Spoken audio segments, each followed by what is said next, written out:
Guys, maswera sei? Ndiri boti murangu kwakadii. Thank you Machinda, thank you ladies and gentlemen for keeping faith in me, muchingoramba muchindigonera muchingosubscribe kuchannel yangu. Ndinoda kutenda, ndinopa matendo chaizvo. Makandikoshera chini. Right, nyaya ndautaura nezvayo nhasika. It's about my other passion yandinayo. I love art, not just acting or maybe interacting with you. I also love art, I love nature.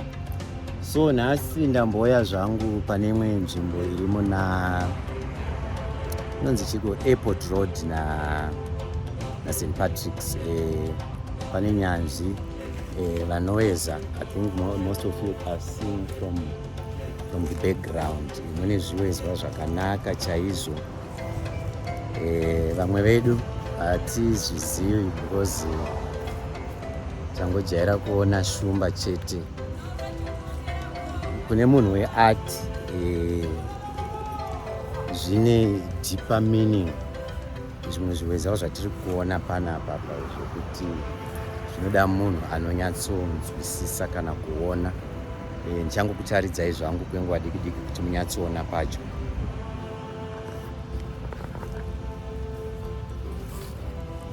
Alright, this is what we have.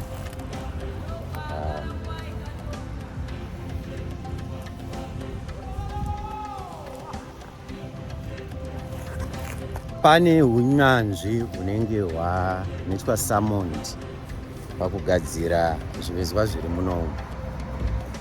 You can put these things in garden mako, vamwe vanoisawo mudzimba, paunombobuda uchinamata, uchimeditata uri mugarden.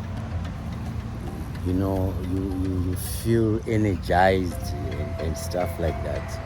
So I love these things. I love these things. Besides zvivezwa izvozvi, chimwe chandinofarira music.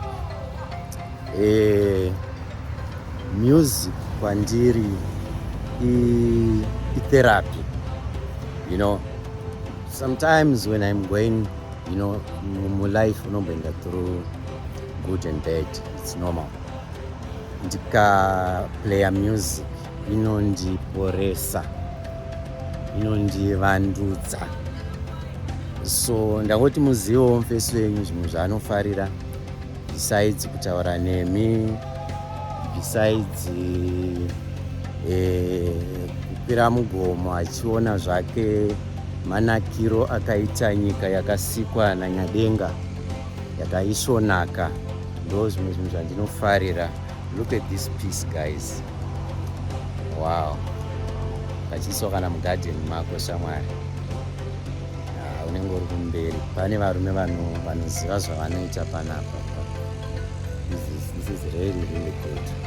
So, ndangoti tionesane, guys. I mean, you guys will get to know me better. Kutiwo mufesi wedu anofarirawo chii. Nzvimbo iri pakona pa St. Patrick's na Airport Road. Kune vanenge vari kunze vachida kuzoya kuzoonawo kana kuya kuzotenga. It's such a beautiful place yekuti ukafamba mugarden macho you feel energized. I'll be telling you more about myself as we go.